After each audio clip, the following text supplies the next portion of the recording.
কথা আছে, আপনি ইউটিউবার হলে আপনার আজকে আমি সেই ব্যবস্থা করব। আচ্ছা ঠিক আছে। আচ্ছা ভাই আসেন, ঠিক আছে। আপনারা এলাকার লোক না, এই বড় ভাই এলাকার লোক, এদিকে আসেন। চেকপোস্টার থেকে ভাড়া কত ভাই বলেন ভাই, এদিকে কত আসেন, না, কত ভাই লাইভে বলেন আছে ভাই, ভাই। কত ভাই বলেন। এই আসেন চেক আর কত বলেন ভাড়া, কত বলেন, লাইভে আছে, বলেন বলেন আপনারা কত। বলেন। আচ্ছা 15 টাকা ভাড়া তো, আচ্ছা মেনে নিলাম। এবার শোনেন আমার কথা শুনুন, সমস্যাটা কি? জোর জুলুম করে লোক বাসের থেকে টেনে নিয়ে এসে এত উঠাচ্ছে, রাস্তায় সমস্যা, রাস্তায় পুলিশে গাড়ি ধরে, ও কেন নাই? এই লোক কেন নাই? লোকজনের কেন নাই? আর এখানে মনে করো যে এই গাড়িতে 5 জন উঠাবে 8 জন, আর দাঁড় করায় রাখছে। আমরাও তাড়াতাড়ি যাবো বলি কিন্তু এত উঠেছি বাসের থেকে না। সম্মানিত ভিউয়ার্স, আমি যশোর চেকপোস্ট থেকে নাভারণ আসবো বলে বাসের দিকে যাচ্ছিলাম। হঠাৎ এই ইজি বাইক চালক আমাকে আকার ইঙ্গিত দিয়ে তিনি বলেন বাসের চেয়ে তিনি দ্রুতগামী ঝিগরগাছায় আমাকে পৌঁছে দেবেন। আমিও তার ছলনা না বুঝতে পেরে তাড়াতাড়ি বাড়ি ফিরবো বলে তার ইজি বাইকে উঠে বসি এবং তিনি ঝিগরগাছা পর্যন্ত 30 টাকা ভাড়া নেবেন বলে আমাকে জানান। সমস্যাটা ঘটে তখনই যখন উনি যশোর নিমতলায় এসে বাইপাস দিয়ে উনি ঝিগরগাছায় নিয়ে যাবেন, যেখানে হাইওয়ে রোডে সরাসরি হাফ কিলোমিটার গেলেই আমি গন্তব্যে যেতে পারবো, সেখানে উনি 3 কিলোমিটার বাইপাস রোড দিয়ে আমাকে গন্তব্যে নিয়ে যেতে চাচ্ছেন। আমি বাইপাস দিয়ে গ্রামের খারাপ রাস্তা দিয়ে 3 কিলোমিটার ঘুরে যাব না বলে নিমতলায় নেমে হাইওয়ে রোড দিয়ে সরাসরি অন্য কোনো গাড়িতে ঝিগরগাছায় আসতে চাচ্ছি। কিন্তু ইজি বাইক চালক গায়ের জোরে হুমকির সুরে বলেন আমি যদি নিমতলা নেমে যাই তাহলেও আমাকে ঝিগরগাছার ফুল ভাড়া তাকে দেয়া লাগবে। যেখানে 10 টাকা ভাড়া হয় সেখানে তাকে 30 টাকা আমাকে দেয়া লাগবে। আমি বাইপাস রোড ধরে না যেতে চাইলেও তিনি ওইভাবেই নিয়ে যাবেন, আমাকে সেইভাবেই যাওয়া লাগবে এবং ভাড়া ফুল দেয়া লাগবে।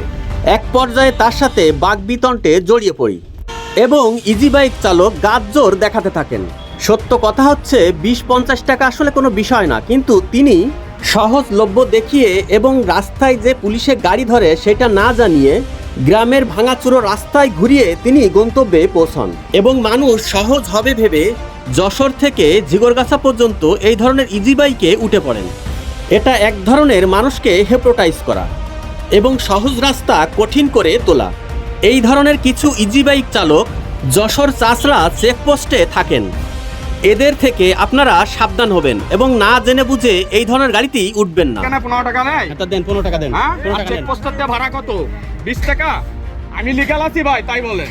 তাহলে 20 টাকা নিয়ে আপনি 30 টাকা নিয়ে কেন? আমার কাছে শোনেন, আপনি 15 টাকা ভাড়া নেন এখান থেকে। হ্যাঁ? 15 টাকা ভাড়া নেন। এবার আমি আপনি কারে ডাকবেন ডাকেন। আপনি 15 টাকা ভাড়া নেন। হ্যাঁ, এবার আমার 10 টাকায় নিয়ে 10 টাকা নিয়ে যাবেন। না 10 টাকা না। তাহলে আপনি পাগলাম করছেন কেন?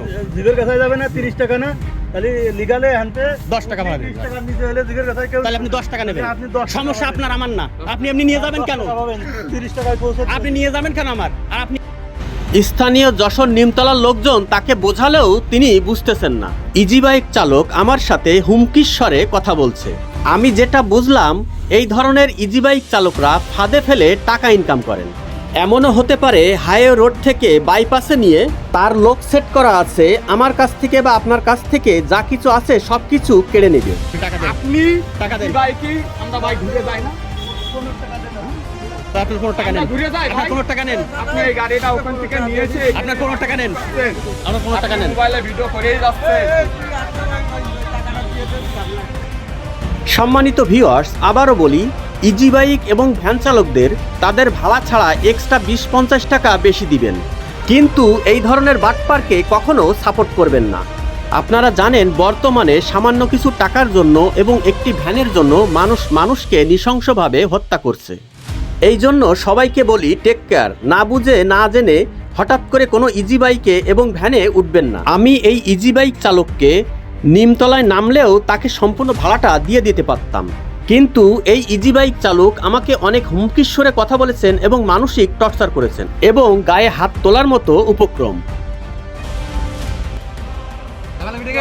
আমি একটা কথা বলবো ভাই, আমি একটা কথা বলি। চুপ করেন ভাই। আপনার কথা বলছি রে, আপনার কথা বলছি না আমি। আপনি এই ধরনের কাজ করবেন না, আপনি এই ধরনের কাজ করবেন না। আমি আপনার উপর রাগ করতাম না, আপনি আবার 30 টাকায় দেওয়া লাগবে, বলছে 30 টাকায় দেওয়া লাগবে। আমি এখানে লেগে যাবো, বলছে 30 টাকায় দেওয়া লাগবে। কেন 30 টাকা দেওয়া লাগবে কেন? তো বন্ধুরা দেখেন, এটা আসলে নিমতলা বলছে, এটা নিমতলা বাজার। তা আমি আসিছি আসলে এটা চেকপোস্ট থেকে। তো চেকপোস্ট থেকে ভাড়া 30 টাকা, জিগরগাছা পর্যন্ত, আর ও ভাড়া নেবে আমার কাছ থেকে এই জায়গা পর্যন্ত 30 টাকা। এই যে সম্মানিত ভিউয়ার্স, এখানে যদি আমার কোনো ভুল থাকে তো অবশ্যই কমেন্টে জানাবেন। অবশ্য যদি আমার ভুল থাকে আমি সংশোধন হওয়ার চেষ্টা করব।